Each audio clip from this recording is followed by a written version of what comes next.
हे कॅमेरे 24 तास चालू असतात आणि यूट्यूबवर आपण लाईव्ह पाहू शकतो की आता स्नो आहे का किंवा काय चालू आहे इथे. तर ही खूप छान सोय आहे.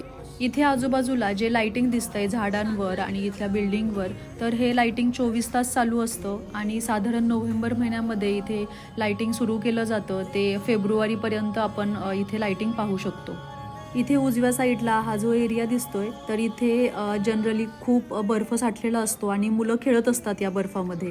आता मात्र 2-3 दिवस स्नोफॉल झालेला नाहीये, त्यामुळे आधी पडलेला स्नो इथे साठलाय, तर त्यामध्ये ही मुलं खेळतायत आत्ता. This hall are free crafts for kids, a gingerbread house exhibition on display, story time, and international Santa costumes on display, as well as some snacks and goodies.